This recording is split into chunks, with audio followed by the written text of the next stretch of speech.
comes from the Spirit with glorious light. Confident living cleanses my soul, giving the Spirit fullest control. I'm Mike Costello, and I'd like to talk to you in the next few minutes about the changes in your life that really matter. It doesn't matter who we are, what our circumstance or situation is, or where we are in life. Each one of us is faced from time to time with challenges, difficulties, and obstacles that seem to be in our way and seem to keep us from having the happiness and the peace that we want. In New Thought metaphysical philosophy, we believe firmly that the way that we think about circumstances and situations determines the quality of our life. We say often that we live in our minds and not in the world. And what that means is that what goes on in your mind and my mind, the reactive mind, the way that our thought processes respond to the circumstances and situations in life, determine how our life is lived, and more importantly, how we feel about our lives. I was recently talking to two ladies at our church. Both of them had difficulties. They both were single mothers. They both had difficulties with employment. Both had challenges with finances. They both had difficulties raising their children, and they faced very similar circumstances and situations in life. And yet, the first woman to whom I spoke had a great deal of difficulty dealing with these problems. She was overburdened. She was burdened down and unable to cope. She said so often she just feels that there's no way out, that there's nothing that she can do, and that all of these troubles and problems are overwhelming her. She continued to tell me what was going on in her life and what was wrong with her life. The other woman had the same set of circumstances, the same problems, and yet as she identified these problems, she shared with me the opportunities that she has to deal with them, the ways in which she can do new and different things, the ways in which she can approach the challenges of her life. These two women had similar circumstances and situations in life experience, but their perception, their thought process of the events and circumstances in their lives were totally different. One was positive and one was negative. One was focused on what was happening to her. The other was focused on what was happening in her. This idea or change of ideas between these two individuals is something that changed the fiber and the flavor and the quality of life for each one. The first lady was not enjoying her life at all. She was always tired and always burdened. The second woman was dealing with her reality. She was dealing with circumstances and situations. She wasn't denying that they were there. And she was in the midst of difficult times, but she was seeing her way out of those times. And she shared many opportunities that she has in order to change the way that her life is. Every one of us is just like these two women. We have the opportunity to think either positively or negatively about every circumstance and situation in life. The one reality of life is change. Your life and my life are going to change. Some of those changes are going to be good and wonderful. Others are going to be terrible, miserable, and bring to us great suffering. It doesn't matter who we are. It doesn't matter where we come from. It doesn't matter what faith tradition we have. We're all going to be faced with this reality. And the truth that we're sharing with you in this program and the ideas that we're bringing to you don't ask you to change your religious faith. They don't ask you to change the religion or the spiritual tradition from which you've come, but they do call you to think differently about life and about yourself. And within whatever tradition you find yourself, it is within your mind and within the power of your mind and thought that you can change the quality of who and what you are and how it is that you are experiencing life. And as you change the experience of your life into one that sees life in a positive and affirmative way, that has tremendous effects on those around you, on your family, your relationship, and your future. All of us are going to go through the experience of life, and whether we go through it in a fulfilling and positive way or a negative and burdensome way is a choice that we make. And we make that choice either consciously or unconsciously. And so we invite you to make a conscious choice in terms of how it is that the dynamic of your mind operates. Be aware of the fact that you can change your life by changing the way that you think. It isn't complicated. It isn't difficult, but it does require a conditioning of your mental attitudes and the processes of your mind. It doesn't have to do with your intelligence. It doesn't have to do with your economic or social standing. It doesn't have to do with your nationality or where you came from. It is true for everyone in every circumstance and every situation. We live in our minds and not in the world. So much of our time is spent trying to change the things that are happening around us, the things that are happening in our environment. But the reality is that before we have to worry about changing those things, many of which we have no control over, we need to change our way of thinking. And if we change our way of thinking, then the way that these things influence us is tremendously different. It's not a different experience, but it is a different inner experience of the events that are taking place in our lives. In New Thought, we talk a lot about consciousness. That may be a new concept to you, but consciousness is the awareness that you and I and every human being has in mind. We live in our consciousness. Our consciousness is a dynamic of our human mind, but it transcends our human mind. It is the process that goes on within the mind, but it is also the sum total of all of the experiences that we have in this life. We know very well that we have a conscious and a subconscious mind, and our subconscious mind continually absorbs the experiences that we have in life, and our conscious mind filters those experiences. And as we condition our subconscious and conscious mind to be able to differentiate between circumstances and situations, and as we build a positive and affirmative mental attitude and ability, both the subconscious and the conscious mind begin to be transformed. And we become like the second woman that I talked to you about. We become the person who sees beyond the circumstance and situation and begins to change inwardly, change in the mind and in the heart.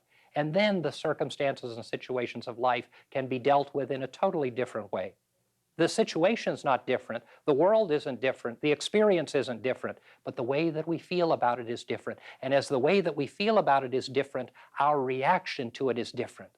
And if our reaction is one of empowerment and strength, if our reaction to it is one that tells us that we will find a way and that we will be given the knowledge that we need in order to solve the problems that we have or to cope with the problems that we have, then we are empowered, then we are transformed, and then we are strengthened.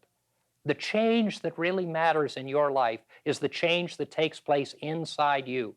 The changes that take place outside of you, just like the changes that take place outside of me, have nothing or little to do with what happens inside.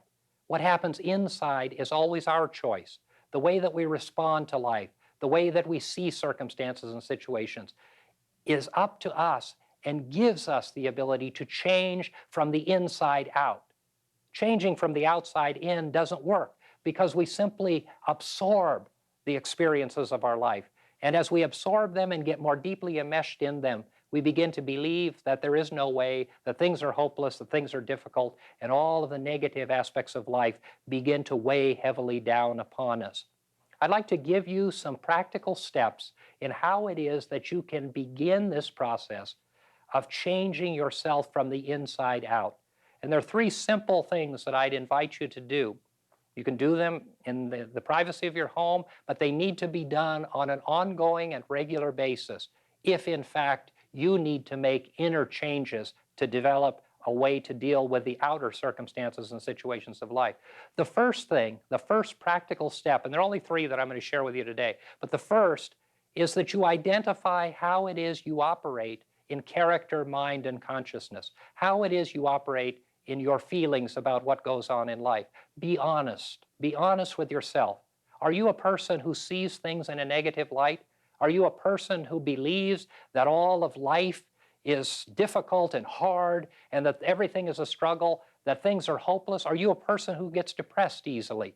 Are you a person who's discouraged often? Are you a person who believes that there is little or no hope and that you have no control over what's happening in your life? If that's the situation, you need to understand and embrace the reality that you have a consciousness, a mindset, an operation of mind that is operating in a negative realm or a negative cycle. Be honest with yourself as you evaluate what kind of person you are and how it is you feel about life, how it is you feel about the world, and how it is you feel about circumstances. That's step number one. Step number two is if you find that you have negative feelings about anything in life, Maybe it's all of life. But if you have negative feelings about specific aspects of your life, if it's the world situation, if it's your economic situation, if it's your relationships, if it's your health, if it's your children, if there are negative feelings that you have about any aspect of your life, identify that and write it down. Write it down. It's not complicated. Just write down those aspects of life that are for you negative. Then the third aspect is to simply take that list out. It could be a small piece of paper, it can be a large piece of paper. Carry it with you wherever you go. And several times each day, take that piece of paper out and look at those negative aspects of life that you see on that list and allow yourself to change the feeling that you have about that circumstance, situation, or aspect from a negative into a positive. It has to do with the way that you feel. It has to do with the way that your mind operates. It has to do with the way that your reactive processes take place and create the dynamic of your life. With this simple process of just identifying whether you're a negative or positive person, identifying the negative aspects of your life and writing them down. Third is simply to look at that list and several times each day, simply get quiet, look at that list, look at the thing that brings negativity into your thoughts or into your life, and begin the process of releasing that negative thought. It doesn't mean that the person, the situation, or the environment is going to change, but it does mean that you begin to change your way of thinking about it. And when you begin to change your way of thinking about any negative experience, aspect, or dynamic of your life, then that part of your life begins to change, because change comes from the inside out. And as it comes forth from the inner mind, from your mind and from your heart, then the circumstance and situation will less influence you in life. It may sound too simple, but it isn't really at all hard. It is a simple process to identify those things in your life which are negative, because as long as you hold tight to the negative aspects of life, then those aspects of life will control you, they will dominate you, and they will defeat you. And that's not what life is supposed to be about. In New Thought, we talk a lot about connecting our mind with divine mind. That simply means connecting our thought processes, the dynamic of our mind, your mind and my mind, human mind, with the divine mind of God. That simply means connecting ourselves with an infinite intelligence that can guide and direct our thought processes, change our feelings, transform our life, and allow us to be empowered, directed, and guided in how it is we are to deal with the circumstances and situations in life. I don't know what problems you face. I don't know what your difficulties are, but I know you have them just as I do. And I know that all of our lives are punctuated with these negative experiences.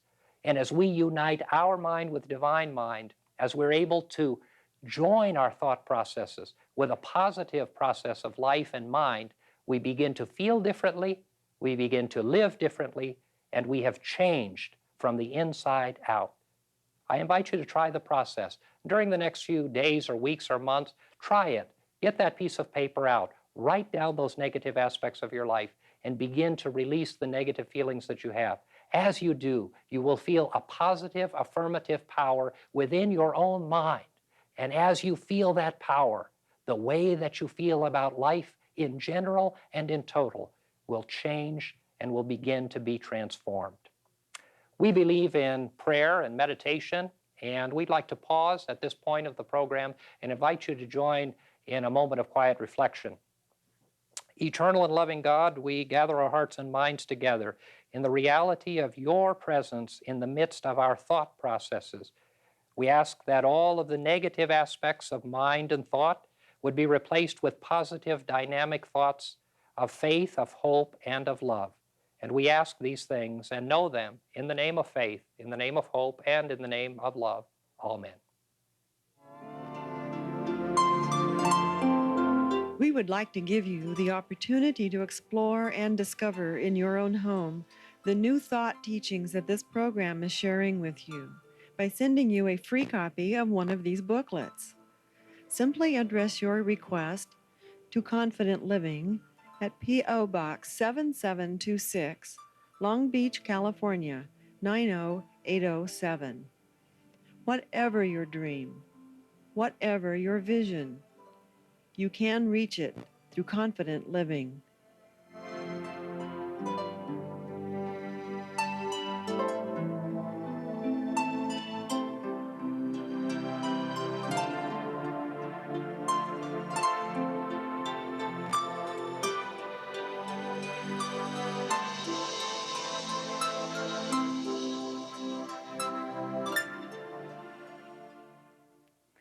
During this time of greatest change the world has ever known, those were wonderful pointers you gave toward living a more carefree life.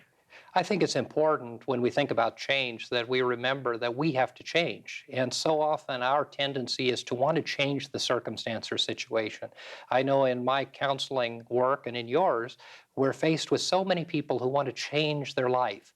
And we all know that the change of life circumstance and situation doesn't always come as we would like it to come and doesn't come as quickly as we would like it to come. So what we invite people to do, and what many others do as well, is to change their way of thinking about the circumstance and situation. And one of the greatest ways, or greatest challenges we have relates, I think, to health. And Yeah. so many people are faced with health challenges, and they want that problem to be removed. Even people with great spiritual backgrounds believe, of course, as we do, in healing and spiritual healing, but they want that physical healing to be manifested. Well, the important thing is to create that process of changing that illness or that dis-ease inside the person before we worry about the illness on the external or the physical situation. Yes, exactly. And many great spiritual leaders had grave physical problems, but they went on with their lives as if they didn't. And that's the secret, I think, to go as if everything is all right. And then we've made that mind change that you recommended. That's the radiant power, because if we have cancer, we have cancer. If we have heart disease or whatever it is that we face, if we have it. And so whether or not it controls our life and our being is a choice that we make. And so as we see ourselves healed, whether the manifestation is there or not, determines the quality and the ability that we have to deal with life. And the same with world changes. All people want world changes. And of course, one of the great changes that people want is they want world peace. And we all want world peace. It's a wonderful and noble aspiration. And we would like to see that come one day. But we also understand that strife and division come from individuals. And so as we begin to create peace in an individual level, at an individual level, we manifest world peace. Of course, we want to manifest the entire world at peace, and that's a wonderful goal. But how many of us are at peace? That's And right. I think that those of us who want world peace have to begin by having a peaceful state of mind, consciousness, being at peace in the midst of circumstances and situations, and spreading peace around ourselves. Then the planet takes care of itself. Exactly. The law of dynamics or of averages would say that until a certain percentage of the population is at peace, then we wouldn't have peace on Earth. And that would be a given, wouldn't it? Absolutely. Absolutely. And yet we think so often in large dynamic bits of life, Yes. when in fact we live our lives in minutes and seconds and days and years. And so we have to do the changing inside. And the change has to be the way that we see situations and circumstances. Yes, and as you point out at the church, so often we live in our minds and not in the world. And if we live in our minds in a happy, contented way, then we can face change. But if we're chaotic in our minds, then we wouldn't be able to face change particularly well. And so many people talk about how their life is a confusion, Yes. and how there's such inharmony, and they aren't able to deal with that. Depression is another manifestation of that, and people become so depressed, and they just go deeper and deeper into that depression. And so the ability to change our way of thinking and to cultivate a positive and affirmative mindset is just infinitely important. And it is also important, unquestionably, for our spiritual well-being. Well, if we're spiritually secure and strong in our own right, like putting on the whole armor of God, well, then we can face change, and when we don't get as depressed, if we have depressing circumstances around us, we're not able to let it really reach us and mold our lives. We mold the circumstances instead. But so many of us are torn apart by the changes or difficulties in life, and then we let them continue to batter us. Yes. And we do that because we let it be relived again and again in our mind. And we begin to say there's no hope. It's like the little story that I told you, which is very classic. I've talked to these two ladies, but I've also talked to numerous other people with the same Balance. imbalance. Imbalance. And the imbalance is really the fact that the one lady only saw negativity. You know, she said, I have these children. I don't know what to do. My job isn't what I want. I never have enough money. I don't know what I just don't know what I'm going to do. The other lady said, I don't have enough money, but I'm going to school and I'm going to finish in 3 years and I'm going to have a degree and I'm going to have a wonderful job. And my children are difficult right now, but they're getting better. And she had one child even that had a drug problem, and she had him in a drug program, and she was happy about having him in a drug program and having some help for him.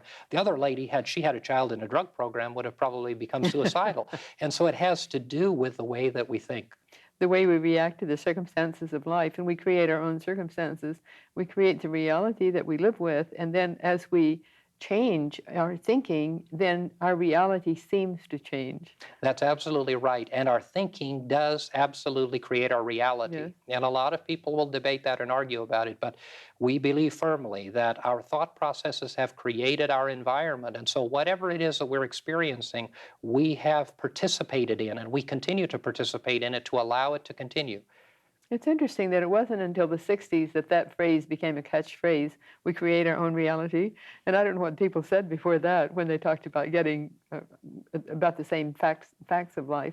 But that's when it started being said more fully. And that's when change became more apparent and more prevalent. And change was more fast, quickly happening in our lives.